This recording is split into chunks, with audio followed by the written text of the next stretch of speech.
kedatangan Sri Paus kali ini ya justru kebanggaan buat kita, dan kita harus bisa lebih memiliki kewajiban yang lebih tinggi menjaga perdamaian, menjaga toleransi, menjaga relasi kita yang baik dengan teman-teman lintas agama. Karena beliau ini kan sosok yang pemimpin besar tertinggi umat Katolik, tapi beliau juga yang sangat bahkan pro orang miskin. Beliau pro ketidakadilan, sangat memperjuangkan ketidakadilan, dan dia menjadi sebenarnya jadi ikon buat semua umat manusia. Dialog lintas agama bersama Sri Paus ini diharapkan bisa menjadi momentum besar bagi bangsa kita, bahwa Indonesia sebagai negara dengan populasi muslim terbesar di dunia, tapi bisa hidup berdampingan dengan damai dengan seluruh lintas agama yang ada di Indonesia ini. Lewat kunjungan Sri Paus yang kami anggap ini sebagai titik mula, nantinya bisa membawa para tokoh-tokoh besar agama lainnya untuk bisa juga berkunjung ke Indonesia.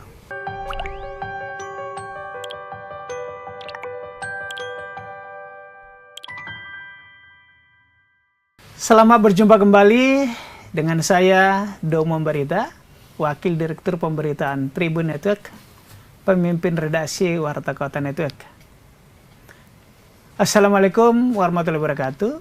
Salam sejahtera untuk kita semua. Om Swastiastu, Namo Buddhaya, Salam Kebajikan. Rahayu. Tribuners, sepertinya perbincangan kita 2 hari ini serial. Ini perjumpaan keempat dengan 2 narasumber.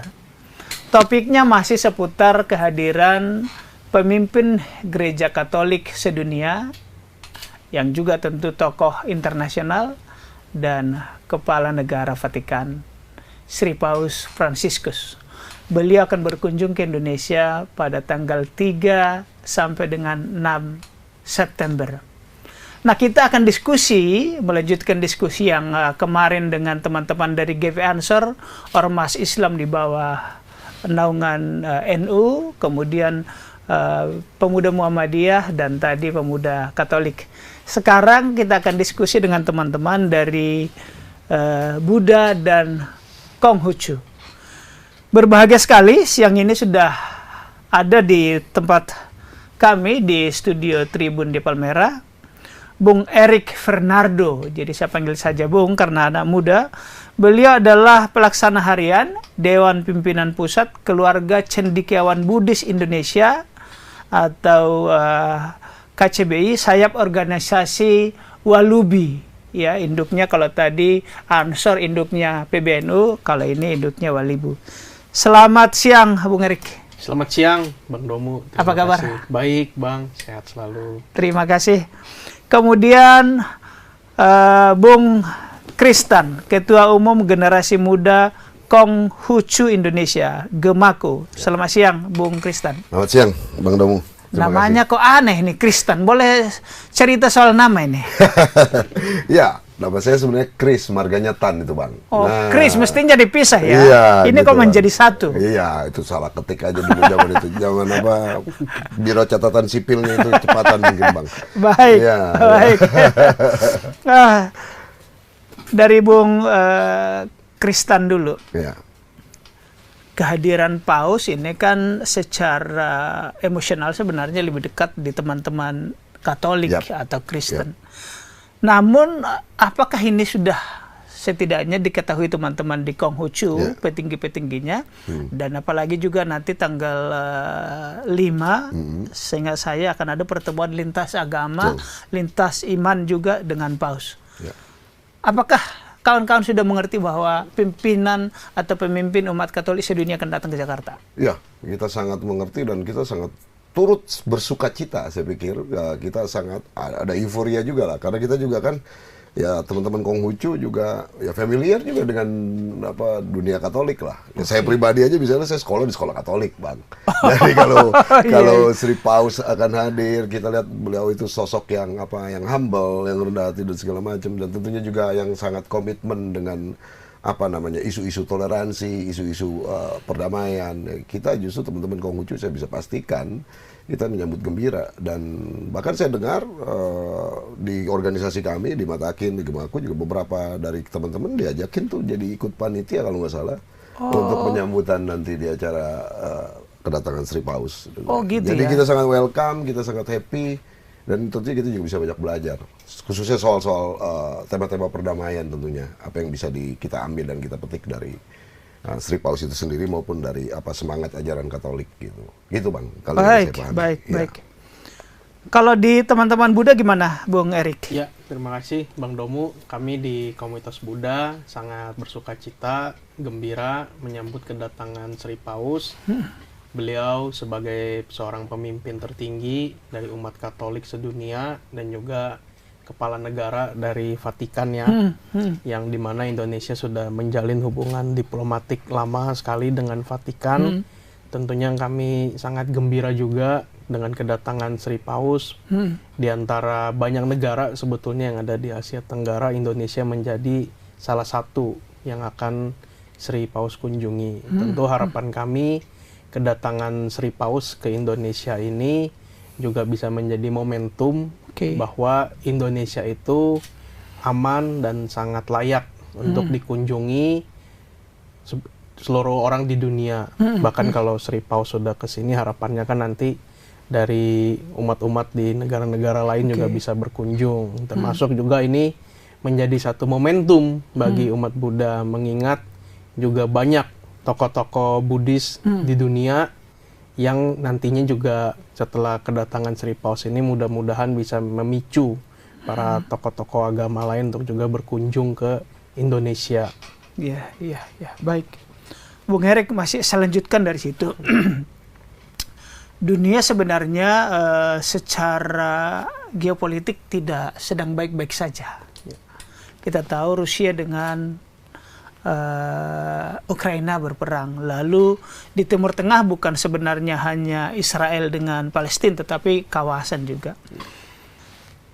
Apa kira-kira peran yang bisa dibawa para pemimpin-pemimpin agama, termasuk dengan kunjungan Sri Paus ke Indonesia yang umat Islamnya terbesar di dunia?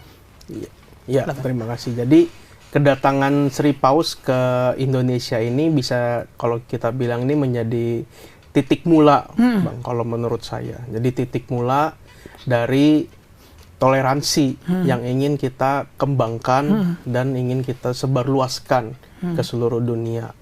Kita percaya dan yakin bahwa Indonesia sebagai negara dengan populasi Muslim terbesar di dunia, ini adalah negara yang toleran, negara yang aman untuk dikunjungi, dan negara yang damai. Terlebih para pendiri bangsa kita sudah menerapkan gerakan non-blok bagi sikap politik luar negeri kita, di mana Indonesia tidak memihak ke kanan, ke kiri. Sekarang ini kita lihat memang banyak sekali kompetisi ya secara global antara satu negara dengan negara lain. Harapannya justru ini bisa menjadi peluang bagi Indonesia. Misalkan Anda kompetisi antar negara A dengan negara B, mungkin dari negara A negara B antar kunjungannya berkurang. Nah, dari kunjungan itu kan bisa berkunjungnya ke Indonesia. Itu yang menjadi harapan kita. Dan tentunya kedatangan Sri Paus ke Indonesia ini kan selain menjadi berita nasional, juga akan menjadi berita internasional. Dan tentu kita juga mengharapkan dari aparat kepolisian maupun tentara nanti betul-betul bisa bekerja sangat ekstra, memastikan keamanan dan juga tingkat security kedatangan Sri Paus ini. Karena dengan kita menunjukkan bahwa Indonesia ini negara yang aman, harapannya bisa meningkatkan jumlah wisatawan juga yang nantinya akan berdampak juga pada pertumbuhan ekonomi yang ada di Indonesia. Apalagi kalau kita lihat Bang Domu, secara di Asia Tenggara aja, kemarin itu ada laporan jumlah wisatawan mancanegara. Thailand yang negaranya mungkin nggak lebih besar dari kita itu, dalam 6 bulan kemarin sudah dikunjungi 17 juta orang. Sedangkan Indonesia 6 bulan kemarin hanya 6 juta. Kita baru sepertiga, padahal kita masih punya banyak sekali objek-objek wisata lain yang sangat menarik. Nah, itulah saya kira dengan kita menunjukkan bahwa kita negara yang damai, negara yang terbuka bagi siapapun.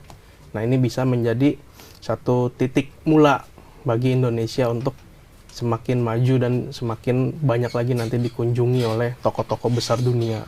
Saya kira ini titik penting karena memang ketika Indonesia tidak damai, tidak aman, belasan tahun lalu terorisme banyak, maka kunjungan pariwisata kecil sekali. Padahal kita tahu pariwisata itu dengan long stay, tinggal berlama-lama di kita, maka belanja ke hotel, belanja ke makanan, transportasi itu akan mengembangkan ekonomi lokal ya. Jadi Bung Erik mau mengatakan kalau kunjungan Paus ini aman, lancar dan damai, maka ini juga akan menjadi promosi positif untuk Indonesia, begitu ya? Betul sekali, Bang Domu. Baik, Bung Kristan, tadi disebut bahwa menyambut baik dengan sukacita. Di kalangan teman-teman Konghucu tadi juga bahkan disebut akan ikut panitia, gitu ya.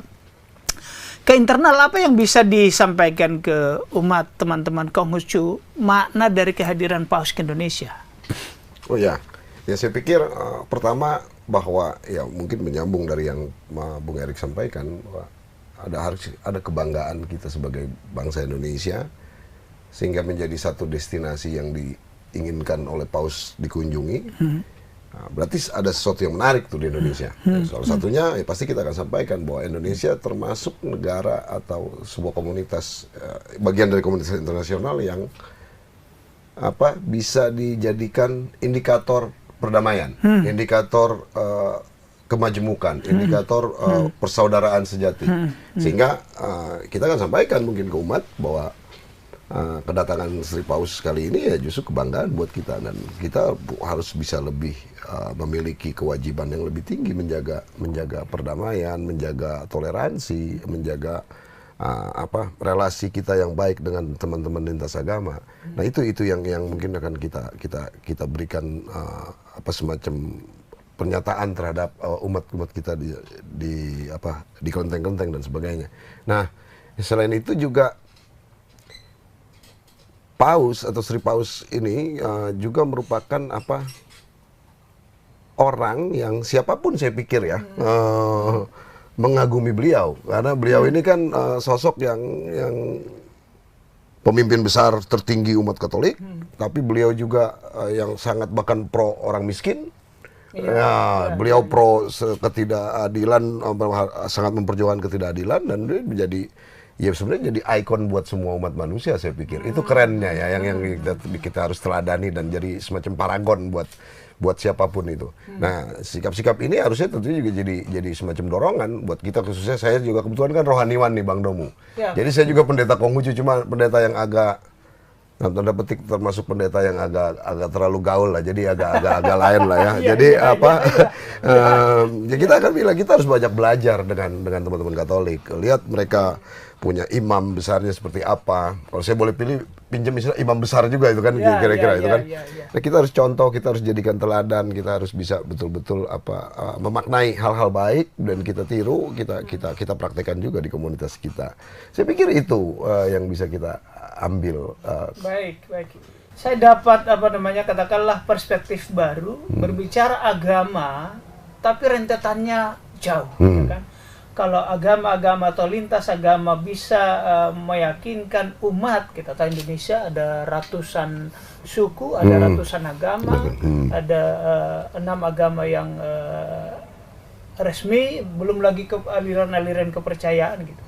Artinya kalau para pemimpin agama atau lintas iman ini bisa memberi kedamaian di bumi Indonesia, itu juga bisa manfaatnya dirasakan di ekonomi seperti tadi, pariwisata, kunjungan gitu kan, karena menambah destinasi ke Indonesia ya.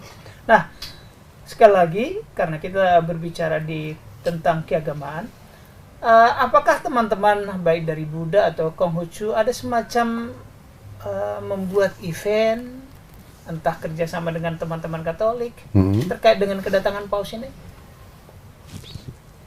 Siapa dulu? Boleh, silakan. Oh iya, terima kasih Bang Domo. Jadi kami di komunitas Buddha menyambut baik, dan juga sebetulnya dengan kedatangan Sri Paus ini kita semua bisa mengambil peran dalam rangka mensukseskan. Misalkan saya juga mengapresiasi dari Kompas ya, membuat rubrik khusus kunjungan Sri Paus ya Bang Domo ke Indonesia ini. Itu juga peran yang sudah diambil oleh media. Kemudian kita lihat dari sisi keamanan juga kemarin sudah mulai gladi-gladi dilakukan di GBK, ini juga hal yang positif. Lalu juga di antara jadwal kunjungan Sri Paus kan ada nanti akan dialog lintas agama dengan pemimpin-pemimpin agama nasional yang ada di Indonesia. Nah ini juga perlu kita dukung juga, karena dialog lintas agama bersama Sri Paus ini diharapkan bisa menjadi momentum besar bagi bangsa kita, bahwa Indonesia sebagai negara dengan populasi muslim terbesar di dunia, tapi bisa hidup berdampingan dengan damai dengan seluruh lintas agama yang ada di Indonesia ini. Selain itu juga jadwal kunjungan Sri Paus di GBK itu kan jatuh di hari Jumat ya. Oh, pas Jumat. Kan tanggal 5 tuh. Nah itu juga mudah-mudahan nanti bisa diatur sedemikian rupa sehingga kunjungan beliau ini bisa berjalan dengan lancar. Dan juga saya lihat bahkan pelaku usaha sekalipun bisa mengambil peran. Misalkan mungkin kalau ada karyawannya yang beragama Katolik mau cuti, mau ikut misa akbar itu, mungkin bisa dipermudah cutinya misalkan, dan sebagainya. Nah itu saya kira peran-peran yang bisa kita ambil, termasuk kami di kalangan umat Buddha pastinya mendukung dan mengambil peran sebisa kami, karena bagaimanapun kan tetap kita harus mengutamakan umat Katolik yang nanti akan beribadah melakukan misa akbar di GBK tersebut. Apalagi terakhir itu kan tahun 89, mungkin sudah 35 tahun lebih yang lalu ya. Sri Paus nggak datang. Jadi mudah-mudahan mungkin nanti di Jakarta itu akan berkumpul jutaan umat Katolik mungkin, dan mungkin ada yang nggak kebagian juga di GBK karena kapasitas ya, karena kapasitas dan lain sebagainya. Nah, mudah-mudahan kita semualah stakeholder yang ada bisa saling mendukung dan mensukseskan acara tersebut. Bung Erik, saya dari keluarga cendekiawan Buddhis Indonesia. Ini kan cendekiawan. Kalau di teman-teman Muslim ada namanya Ikatan Cendekiawan Muslim Indonesia ICMI.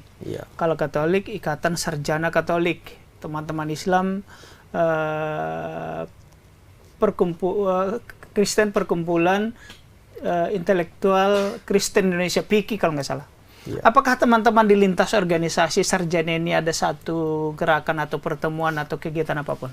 Ya, kami di Cendekiawan Lintas Agama juga sangat menyambut ya kedatangan dari Sri Paus ini. Melalui diskusi-diskusi yang kita pernah lakukan sebelumnya juga tidak ada yang bertentangan lah dengan rencana kedatangan Sri Paus ini. Malah harapan kami memang selain cendekiawan juga kelompok-kelompok pemuda, mau kelompok mahasiswa maupun yang lainnya bisa semuanya saling bergandeng tangan, kita ikut mensukseskan dari rencana kunjungan Sri Paus ke Indonesia ini. Baik, saya kembali ke Bung Kristan untuk generasi muda. Generasi muda ini kan dalam beberapa hal karena jati dirinya belum tentu mantap, kadang-kadang masih mencari jati diri. Isu-isu agama ini kadang-kadang menjadi yang sangat sensitif. Teman-teman di generasi muda Konghucu Indonesia, apa sih atau adakah program-program yang real kayak diskusi-diskusi lintas iman untuk menjaga toleransi, pembelajaran toleransi, mengakui kemajemukan? Tentu dalam bingkai Pancasila. Ya tentu kita bahkan teman-teman Konghucu mungkin kalau kita harus compare kegiatan-kegiatan yang kita lakukan yang eksternal, dalam hal ini kegiatan-kegiatan yang mempengaruhi lintas agama dengan kegiatan-kegiatan internal kita yang lebih spesifik, kita lebih banyak justru di kegiatan-kegiatan yang itu. Karena apa? Kita sadar betul, karena kita dalam tanda petik juga kita bukan yang, saya nggak suka sebenarnya pilih kata mayoritas minoritas, tapi bahwa kita harus mengadakan perjumpaan, kita harus mengadakan apa ya, tak kenal tak sayang dengan pihak lain atau dengan agama lain, itu justru menjadi hal yang paling utama dari gerakan-gerakan kita di teman-teman Konghucu. Terakhir kita 3 minggu lalu bikin gerakan revolusi mental, bekerja sama dengan Kemenko, apa itu yang siapa ini menterinya ini yang orang Muhammadiyah ini, Profesor apa itu? Kemenko PMK. Yang Puan Maharani dulu sebentaran itu jadi menteri itu. Kalaupun Muhajir. Langsung ingat aja. Kalau sama Mbak Puan kita ingat itu. Jadi revolusi mental, bikin kegiatan lintas agama, anak-anak bikin semacam camping, live in, hidup bersama, kenal satu sama lain. Jadi semangatnya semangat perjumpaan. Karena terus terang saya termasuk orang yang percaya bahwa toleransi itu bisa dibangun dengan sebenarnya hal-hal sederhana, yaitu perjumpaan. Hari ini kita bisa antipati, kita bisa intoleran, karena kita emang nggak kenal. Kita nggak tahu, kita hanya menduga-duga, kita stereotyping, kita prejudice segala macam. Kalau kita kenal, saya pikir nggak ada masalah tuh, ya kan? Bang Domo misalnya dengan saya karena kita kenal, karena kita misalnya jadi di dunia aktivis kita udah clear tuh, jadi udah siapa latar belakang siapa segala macam udah nggak ini. Saya pribadi Bang Domo saya kebetulan Konghucu, saya kuliah tuh di Usuludin tuh di UIN tuh. Nah jadi di kampusnya teman-teman Islam. Iya, yang notabene Muslim dan segala macam. Nah itu menarik ya menurut saya, dan itu semangat itulah terus yang harus kita gaungkan, kita lakukan bahkan terus-menerus secara kontinu dan sustainable. Di mana bahwa kebersamaan ini harus kita jaga dengan baik, dan saya pikir saya himbau juga harusnya semua agama bergerak, justru 50% kegiatan mereka tuh kegiatan interfaith. Kegiatan dialog lintas agama, menurut saya itu yang harus kita bangun as Indonesian people di sini. Itu yang penting saya pikir. Betul. Gitu Bang Domo, kalau saya boleh kasih semacam perspektif dari pandangan saya. Sepakat karena pluralisme kemajemukan itu perlu kan, karena itu rahmat buat kita. Bung Erik, Bung Kristan, rasanya soal itu kita cukupi. Tapi saya mau agak maju ke depan karena ini juga penting. 27 November yang akan datang akan ada pilkada. 545 provinsi, kabupaten, kota akan mengadakan pilkada. Di masa lalu ada beberapa daerah yang menjual isu soal agama, dipertentangkan, suku, agama, ras gitu. Nah, ini menjadi sangat penting juga. Jangan pemilu ini loh, pilkada terakbar serentak di Indonesia sekaligus, ya kan? Apa kiat-kiat dari abang-abang, dari Buddha dulu, membina terutama umat, cendekiawan maupun anak muda? Terutama dalam kita menghadapi pilkada nanti 27 November, peran pertama kita sebagai warga negara, yang pertama itu kita gunakan hak pilih kita, karena setiap suara itu penting, kita harus menyuarakan. Dan yang kedua juga, setiap dari kita ini mengambil peran, baik dari sisi pemilih, kita harus memilih tontonan yang baik, kita harus bisa membedah program kerja maupun visi misi yang sesuai. Kemudian dari sisi kandidat juga gunakanlah narasi-narasi yang menyejukkan, yang membangun persatuan Indonesia, karena kita tidak ingin lagi dikotak-kotakan lagi, jangan lagi pasca pemilihan itu nanti ada yang saling ejek di Twitter, nanti di kolom TikToknya rame, di Instagramnya penuh dan sebagainya. Nah, itu perlu kedewasaan kita di dalam nanti kita memilih, terutama kita menyoroti bagaimana pemilih milenial dan juga Gen Z ini, Bang Domo, yang semakin dominan, dan kita harapkan semakin lama ini kontestasi yang ada di dalam pemilihan itu semakin dewasa. Kita tentu mendambakan bagaimana kandidat-kandidat itu bertarung program dan gagasan, bukan lagi bertarung soal pencitraan dan lain sebagainya. Dan juga harapan kami tentunya kunjungan Sri Paus maupun nanti tokoh-tokoh besar yang berkunjung ke Indonesia itu jangan sampai dipolitisasi. Nah, ini yang kita betul-betul harus jaga.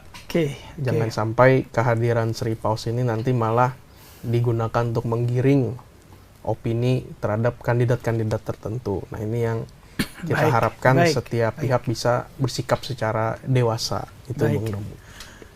Bung Kristan, tadi sudah disebut bahwa Gen Z dan milenial ini penting juga karena memang di pemilu 14 Februari kemarin hampir 56% itu adalah Gen Z dan milenial.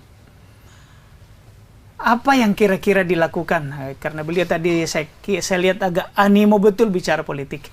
Bagaimana kita mengajak Gen Z milenial ini agar melek politik, tetapi tidak juga hanya melihat seseorang dari TikTok, medsos, karena itu dangkal betul. Apa yang harus dilakukan?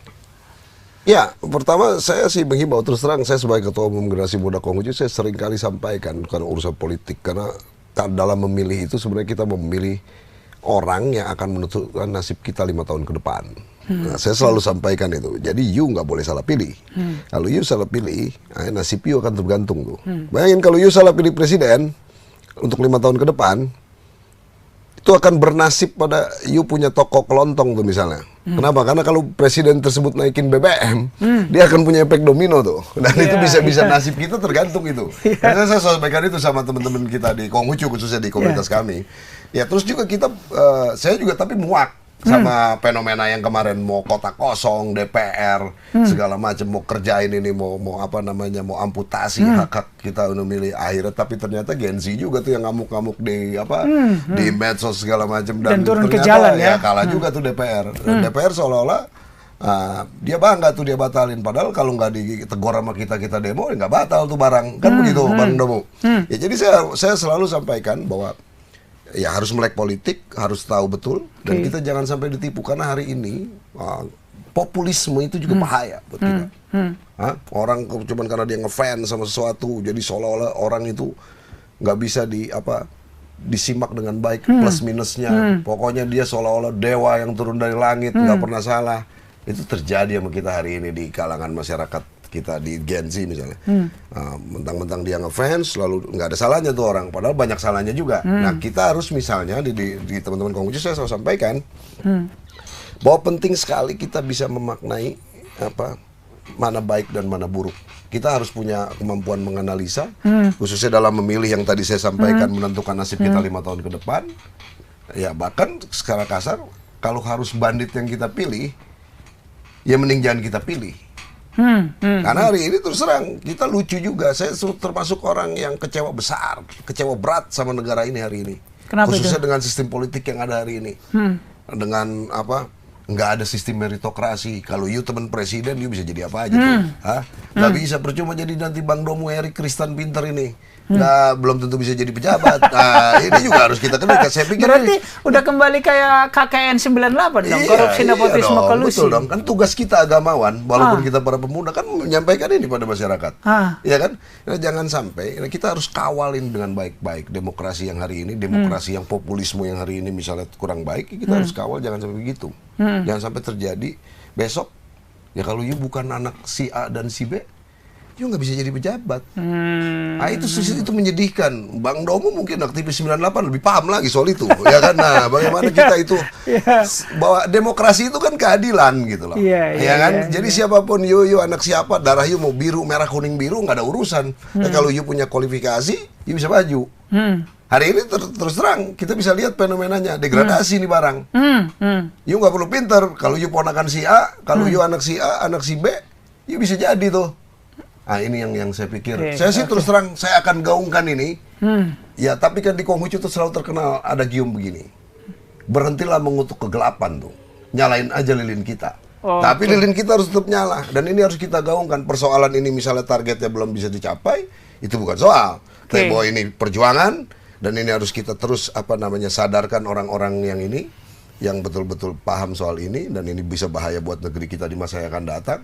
Kita harus lawan itu, saya pikir. Jadi Bang Kristen mau mengatakan bahwa generasi milenial harus melek politik, tapi juga harus punya literasi terhadap calon ya. Harus Jangan kuat. asal pilih ya. Harus kuat. Oke. Gitu. Oke. Itu penting Bang Domo, saya pikir. Sorry saya harus mengatakan ini dalam konteks misalnya tema besar ketemu Sri Paus. Saya pikir Sri Paus juga akan sepakat dengan kalimat saya tadi. Bahwa ya karena ini akan menentukan nasib anak-anak muda kita ke depan. Betul. Anak-anak muda yang akhirnya jadi mereka punya kualifikasi yang baik, yang bisa berkompetisi dengan fair, dengan murni, dengan konsekuen tanpa harus dia anak siapa. Iya. Begitu. Nah, Bang Domo. Ya, sorry ya. Dari berbicara tentang kunjungan Paus kita sampai ke politik. Luar biasa. Terima kasih Bung Kristen. Bung Erik, kita di dekat penghujung. Barangkali ada imbauan ke internal atau generasi muda atau juga cendekiawan sekali lagi terkait dengan kedatangan Paus sekaligus closing statement, silakan. Ya, terima kasih Bang Domo.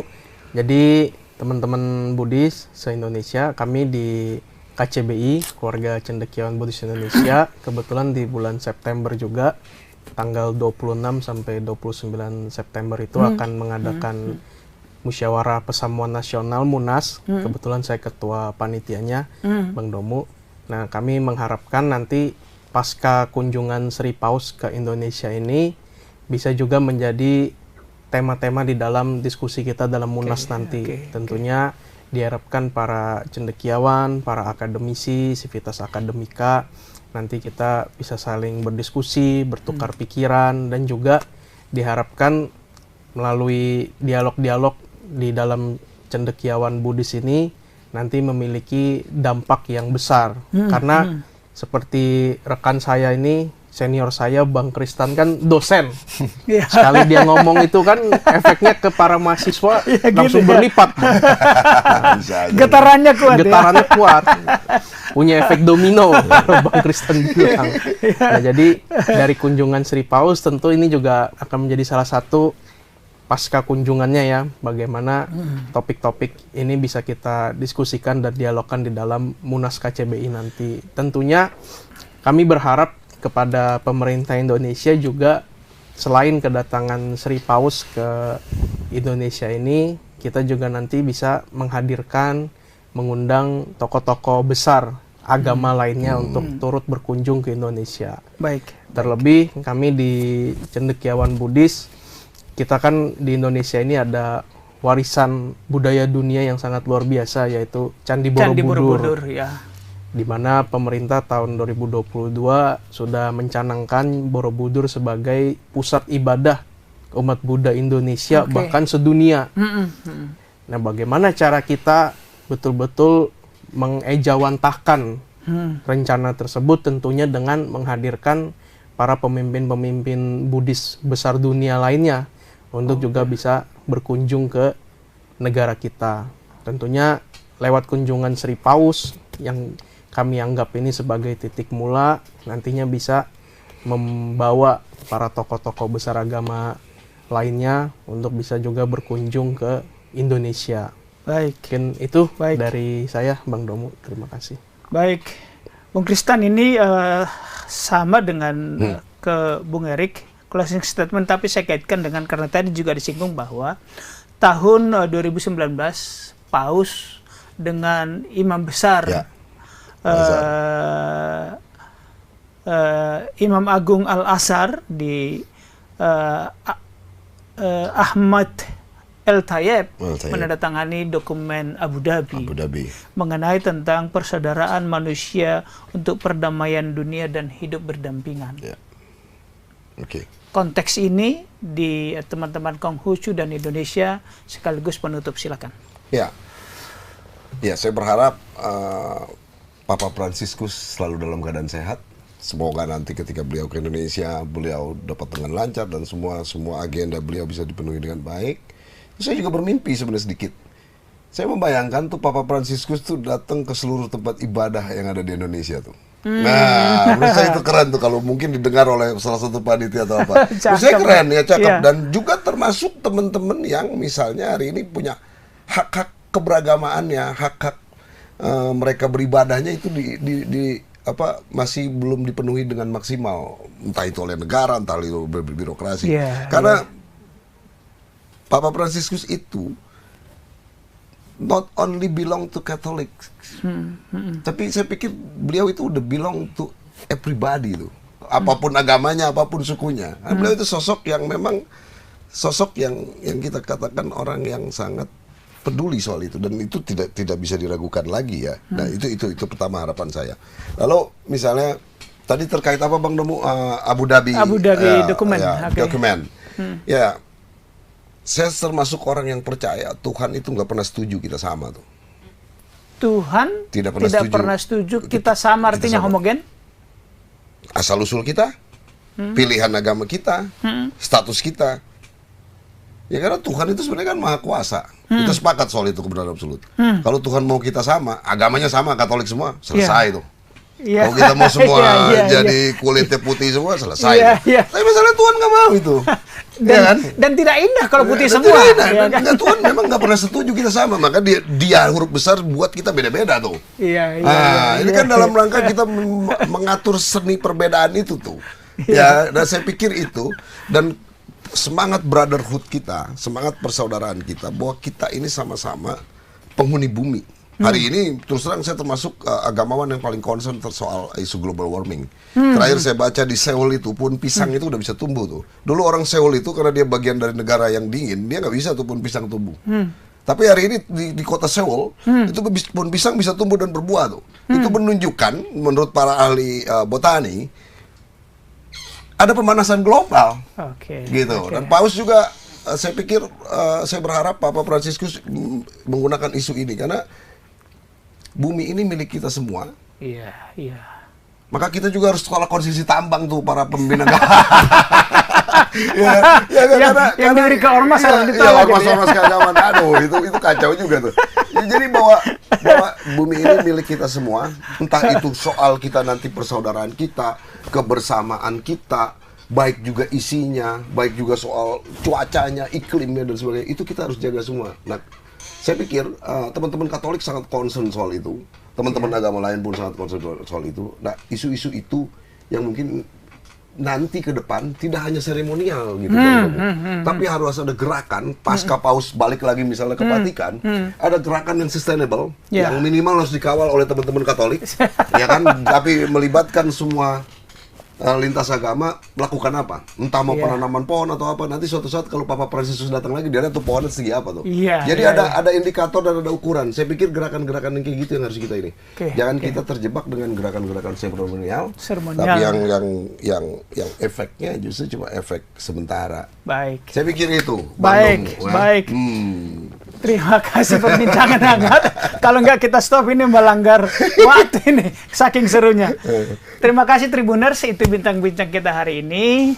Telah hadir tadi di studio Tribun Network di Palmerah, Bung Erik Fernando, pelaksana harian Dewan Pimpinan Pusat Keluarga Cendekiawan Buddhis Indonesia, dan Bung Kristan, pendeta Kristan, Kristan, tapi karena salah ketik di Orde Baru sebenarnya, karena dulu nggak boleh, ya, jadi menjadi Kristan.